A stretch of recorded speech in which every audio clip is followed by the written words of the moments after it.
नमस्कार दोस्तों, आज की सबसे बड़ी अंतर्राष्ट्रीय खबर मिडिल ईस्ट से आ रही है। क्या सच में ईरान और इजराइल के बीच बढ़ता तनाव दुबई और अमेरिका तक पहुंच गया है?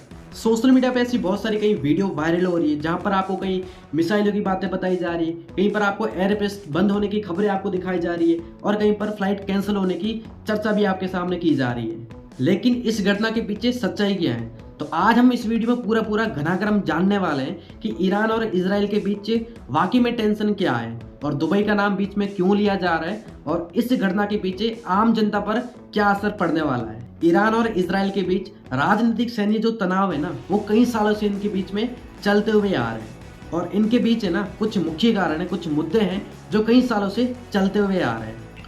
फर्स्ट, न्यूक्लियर प्रोग्राम का मुद्दा। सेकंड, मिडिल ईस्ट में प्रभाव बढ़ाने की कोशिश।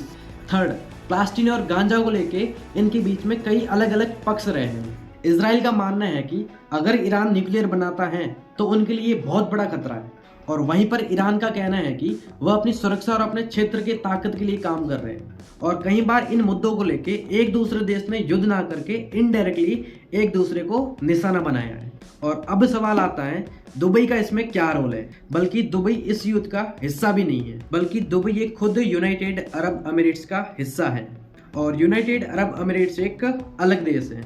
लेकिन यहाँ पर एक ध्यान देने वाली बात है, अगर मिडिल ईस्ट में संघर्ष होता है तो उसका पूरा असर गोल्फ रीजन पे पड़ सकता है। अगर हम इन घटनाओं को लेकर बात करें कि दुबई में क्या हो सकता है, इस घटना को लेके दुबई के जो रूट हैं वो शायद चेंज किए जा सकते हैं या फिर जो ट्रेवल्स वाले जो लोग हैं शायद उनको डिले हो सकती है या फिर फ्लाइट भी शायद कैंसिल हो सकती है और स्टॉक मार्केट या फिर ऑयल मार्केट को लेके बहुत भारी असर पड़ सकता है क्योंकि दुबई एक बहुत बड़ा ग्लोबल हब है। यहाँ पर बिजनेस, टूरिज्म, ट्रांसिट, फ्लाइट्स यहाँ पर सबका केंद्र होता है। अगर क्षेत्र में मिसाइल या फिर कोई ड्रोन या फिर किसी भी कोई गतिविधि की कोई भी खबर आती है तो सबसे पहले एविएशन जो सेक्टर है जो अलर्ट हो जाता है। अगर इन घटनाओं को लेके मिडिल ईस्ट में तनाव बढ़ता है तो आम जनता पर क्या असर पड़ सकता है? फ्लाइट्स कैंसिल हो सकती है, फ्लाइट का जो टिकट है उसका प्राइस बढ़ सकता है, सरकार की तरफ से यात्रा को लेके सुरक्षा की चेतावनी, इंडियन यात्रियों को यहाँ पे डिले हो सकता है क्योंकि दुबई और अबू धाबी जैसे जो बड़े शहर हैं ये इंटरनेशनल ट्रांसिट हब है। इंडिया से लाखों लोग हैं जो दुबई होते हुए यूरोप या फिर अमेरिका जाते हैं। अगर एयरपेस टेम्परेरी बंद हो जाता है तो यहाँ पर 500 से 700 फ्लाइट है वो प्रभावित हो सकती है। यहाँ पर एक चीज़ का जरूर ध्यान रखना कि हर वायरल वीडियो यहाँ पर रियलिटी नहीं होती क्योंकि बहुत सारे पुरानी वीडियो हैं जो आपको शेयर की जाती है। अब हम बात करते हैं सबसे बड़े असर की। मिडिल ईस्ट दुनिया के तेल का सबसे बड़ा हिस्सा नियंत्रित करता है। अगर ईरान और इजराइल का टकराव होता है तो क्या चीजें बदल सकती है? क्रूड ऑयल की कीमतें बढ़ सकती है, पेट्रोल और डीजल महंगा हो सकता है, स्टॉक मार्केट गिर सकता है और ग्लोबल इकोनॉमी पर असर पड़ सकता है।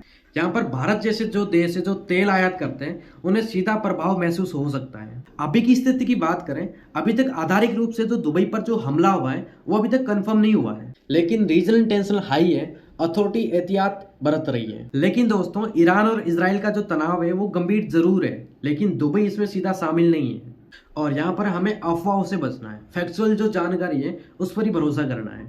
अगर आप इंटरनेशनल ट्रेवल प्लान कर रहे हैं तो लास्ट डेट एडवाइजरी जरूर चेक करें। तो दोस्तों, वीडियो आपको कैसा लगा जरूर आप लाइक करना एंड साथ में सब्सक्राइब करना एंड इस मुद्दे पर और भी आपको अपडेट चाहिए तो आप मुझे कमेंट बॉक्स में जरूर बताना। तो मिलते हैं नेक्स्ट वीडियो में, अभी के लिए बाय बाय, टेक केयर।